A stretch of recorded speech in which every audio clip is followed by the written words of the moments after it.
Hello student, मैं दुर्गेश वर्मा आज आपको रिस्पिरेशन इम्प्लांट जो 11th बायोलॉजी का एक लेसन है उसका आज एक टॉपिक बताने जा रहा हूँ। जिस टॉपिक का नेम है एम्फीबोलिक पाथवे। इस पाथवे को बताने से पहले मैंने कल आप लोग को फर्मेंटेशन और एरोबिक रिस्पिरेशन में कंपेयर बताया था। फिर भी मैं एक बार और आपको फर्मेंटेशन और एरोबिक रिस्पिरेशन में कंपेयर बता दे रहा हूँ। देखिए लिखा गया है जो, उसको समझाने के लिए मैं ऐसा कर रहा हूँ। देखिए, fermentation accounts for only a partial breakdown of glucose. Fermentation जो प्रोसेस होता है यह किसके लिए होता है या इस प्रोसेस के दौरान क्या होता है, तो पार्शियल ऑक्सीडेशन होता है या पार्शियल ब्रेकडाउन होता है ग्लूकोज का। फर्मेंटेशन के दौरान जो पार्शियल ऑक्सीडेशन होता है ग्लूकोज का, whereas in aerobic respiration में it is completely degrade to CO2 and H2O। जबकि आपका जब एरोबिक रिस्पिरेशन होता है तो उस दौरान में कम्प्लीटली ऑक्सीडेशन हो जाता है ग्लूकोज के मॉलिक्यूल का, और यह ग्लूकोज का मॉलिक्यूल जब कम्प्लीटली ब्रेक डाउन होता है तो किसमें, CO2 एंड H2O में। याद रखिएगा, इसमें CO2 और H2O में ब्रेक डाउन होता है किस रिस्पिरेशन में, एरोबिक रिस्पिरेशन में। जबकि फर्मेंटेशन में ब्रेक डाउन तो होता है लेकिन H2O का फॉर्मेशन नहीं होता है।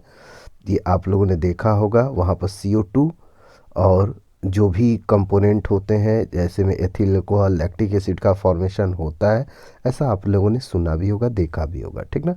तो मेरी बातें समझ में आ गई कि फर्मेंटेशन में पार्शियल ऑक्सीडेशन ब्रेकडाउन होता है ग्लूकोज का, और एरोबिक रिस्पिरेशन में कंप्लीट ब्रेकडाउन होता है ग्लूकोज का। चलिए अब दूसरा compare. In fermentation, there is a net gain of only 2 molecules of ATP for each molecule of glucose degrade to pyruvic acid। जब आप बता रहा है कि फर्मेंटेशन में कुल मिलाकर जो आपको प्राप्त ATP मॉलिक्यूल होते हैं, ओनली 2 मॉलिक्यूल्स होते हैं प्रत्येक ग्लूकोज के मॉलिक्यूल के ब्रेकडाउन होने से। किसमें, पायरुविक एसिड में। पायरुविक एसिड में ब्रेकडाउन होने से कम्प्लीटली कितने ग्लूकोज के मॉलिक्यूल का कितने ATP के मॉलिक्यूल का फॉर्मेशन होता है, नेट 2 मॉलिक्यूल्स का, only 2 molecules. Where as many more molecules of ATP are generated under aerobic conditions. जहाँ मेनी मोर मॉलिक्यूल, बहुत सारे मॉलिक्यूल ATP के जनरेट होते हैं अंडर एरोबिक रिस्पिरेशन। और मैंने बताया था 38 मॉलिक्यूल आपके बुक में मेंशन किया था ना बेटा। तो ये समझ में आ गया होगा, मैं आशा करता हूँ आपको कि आपको समझ में आ गया। इसके बाद अगला है NADH is oxidise to NAD rather slowly in fermentation.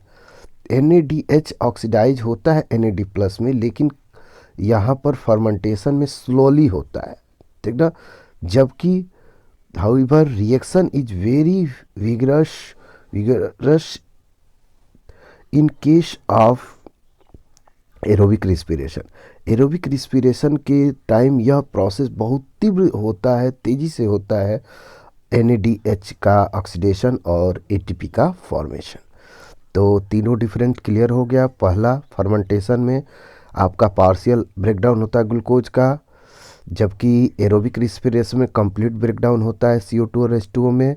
Fermentation में कुल मिलाकर 2 ATP मॉलिक्यूल प्राप्त होता है ग्लूकोज के पायरुविक एसिड में ब्रेक होने में, जबकि आपका एरोबिक रिस्पिरेशन में मोर ATP का फॉर्मेशन होता है। और NADH जो होता है वो ऑक्सीडाइज तो होता है NAD प्लस में, लेकिन बहुत स्लो होता है। जबकि in case of your aerobic respiration ये तेज़ी से होता है। ये सब बातें बताइए। चलिए अब इसके बाद हम लोग जो टॉपिक स्टडी करेंगे वो होगा हम लोग का एम्फीबोलिक पाथवे। देखिए बेटा, यहाँ एम्फीबोलिक पाथवे लिखा गया। एम्फीबोलिक पाथवे का मतलब क्या होता है, सिंपल अगर मैं बात करूँ तो एम्फीबोलिक पाथवे का मतलब, देखिए एम्फी का मतलब ही क्या होता है। एम्फी का मतलब होता है बोथ।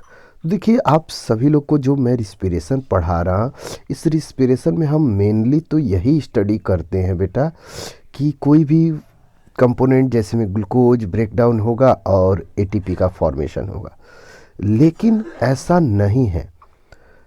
इस प्रोसेस का कुछ और भी बेनिफिट है, क्योंकि इस प्रोसेस के दौरान कुछ कंपोनेंट अन्य भी हैं, जैसे में आपका फैटी एसिड है जो एसिटाइल को एंजाइम ब्रेक होता है, और वही एसिटाइल को एंजाइम अलग होता है तो फिर फैटी एसिड बनता है। तो इसका मतलब कि यहाँ पर बनता भी है और ब्रेक भी होता है। बेटा आप लोग को याद होगा एम्फीबोलिक पाथवे, क्योंकि मैं अभी जब कॉन्सेप्ट पूरा बताऊंगा तो वहाँ पर दिखाऊंगा कि देखिए फैटी एसिड और प्रोटीन जो ब्रेक भी हो रहे हैं इस प्रोसेस में। कुछ केस में आपको देखने को मिलेगा प्रोटीन और आपके फैट जो है ये भी ब्रेक होंगे, लेकिन ऐसा नहीं कि बस ब्रेक होंगे। ये ब्रेक हुए प्रोडक्ट जो होंगे फिर इनको इंटर कन्वर्जन होने में भी यह पाथवे का हेल्प होगा, या पाथवे से बना हुआ कंपोनेंट जो होगा वही कन्वर्ट होगा। तो आपका फिर जिस पार्ट में इसको कन्वर्ट होना है, दैट मीन फैटी एसिड में, उसमें कन्वर्ट हो जाएगा। मेरी बात समझ रहे हैं आप लोग मैं क्या कर रहा हूँ? बस इतना समझिए कि एम्फीबोलिक का मतलब क्या होता है। एम्फीबोलिक का मतलब होता है कि ब्रेकडाउन हुए सबस्ट्रेट जो होते हैं फिर चेंज होकर वापस किसी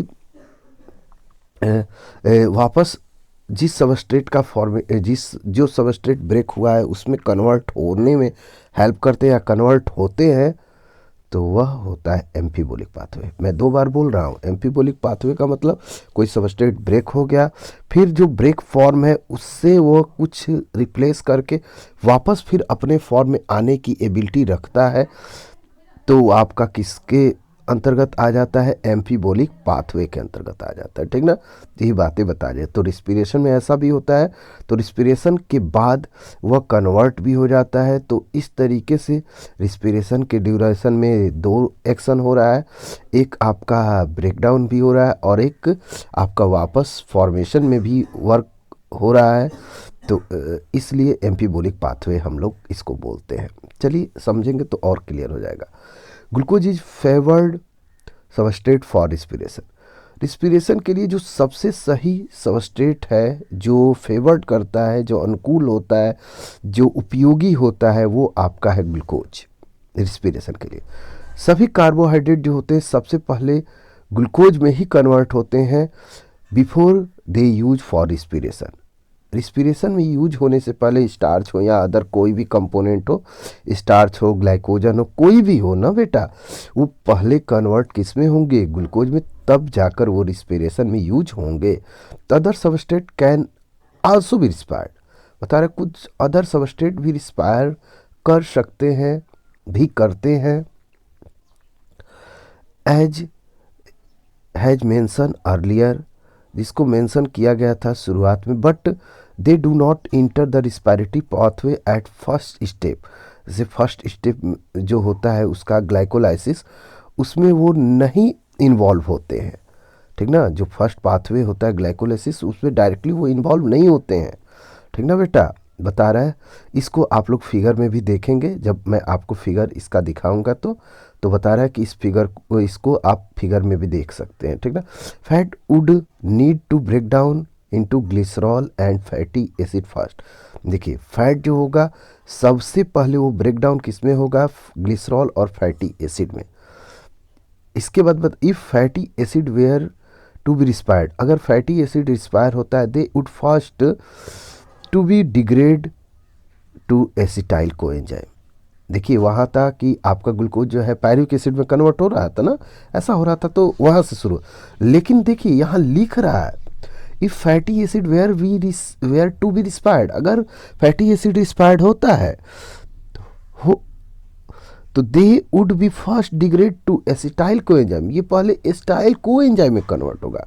एसिटाइल कोएंजाइम किस में बनता था? याद करिए, क्रेब्स साइकिल के ड्यूरेशन में मैंने बताया था, अगर याद होगा तो बढ़िया है। टीसीए साइकिल जिसको बोले थे, तो वही बता रहा है कि डायरेक्टली नहीं होगा, इनडायरेक्टली ही हो रहा है ना, स्टाइल कोएंजाइम उसके बाद ये पाथवे में इंटर करेगा। Glycerol would inter pathway after being converted into PGL.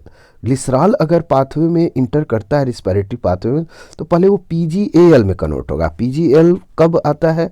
आपके ग्लूकोज के ब्रेकडाउन होने के कुछ समय के बाद आता है ना, तो इसका मतलब कि शुरुआत से नहीं ना हो रहा है, ठीक ना। इसका तो protein would be degrade by proteases. Protein जो होगा वो पहले ब्रेक होगा किसमें? तो आपका अमीनो एसिड में, और किस एंजाइम के हेल्प से? तो वही बता रहा है, प्रोटीएजेज, ठीक ना, लिख रहे हैं ना। Protein would be degraded by proteases and individual amino acid. और जो अमीनो एसिड जो होंगे, इंडिविजुअल अमीनो एसिड जो इसके बाद जो ब्रेक होने के बाद, प्रोटीन के ब्रेक होने के जो अमीनो एसिड बनेंगे, वो इंडिविजुअल प्रत्येक एक एक अमीनो एसिड जो होंगे वो डीएमिनेशन प्रोसेस। डीएमिनेशन प्रोसेस का मतलब क्या होता है? तो आपको मैंने पढ़ाया है बायोमॉलिक्यूल में अमीनो एसिड। अमीनो एसिड किससे बना है? अमीनो ग्रुप और एसिड ग्रुप से। याद जरूर होगा आपको। अमीनो ग्रुप को रिमूव करने के प्रोसेस को देखिए, लिखा है डीएमिनेशन। डी मतलब डिक्रीज करना, रिमूव करना, क्या? Amino group. तो अभी कोई अमीनो एसिड जब इन्वॉल्व होगा तो पहले उसका क्या होगा, किसके बाद वो इन्वॉल्व होगा? तो डीएमिनेशन मतलब अमीनो ग्रुप के रिमूव होने के बाद अमीनो एसिड में जो बच जाएगा आपका कार्बन और हाइड्रोजन के जो कंपोनेंट बच जाएंगे वह ब्रेक होंगे और एनर्जी प्रोड्यूस करेंगे। तो पहले क्या रिमूव हो जाएगा अमीनो एसिड को इन्वॉल्व होने से पहले? Amino group. उसी तरह ग्लिसरॉल और फैटी एसिड के केस में भी हो रहा है कि पहले वो एसिटाइल कोएंजाइम में कन्वर्ट होंगे पीजीएल में, लेकिन वही कार्बोहाइड्रेट का क्या होता था? ग्लूकोज। ग्लूकोज शुरू से इन्वॉल्व होता है आपके रिस्पिरेशन पाथवे में। यही बातें बताई जा रही है, ठीक ना। तो depending on the there substrate would enter the pathway at some stage within Krebs cycle. तो कुछ स्टेज जो क्रेब्स साइकिल के हैं उस दौरान यह जो होते हैं सबस्ट्रेट ये इंटर करते हैं पाथवे में।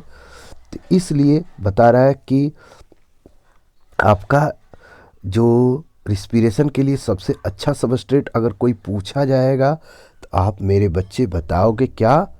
आपके कार्बोहाइड्रेट का ग्लूकोज।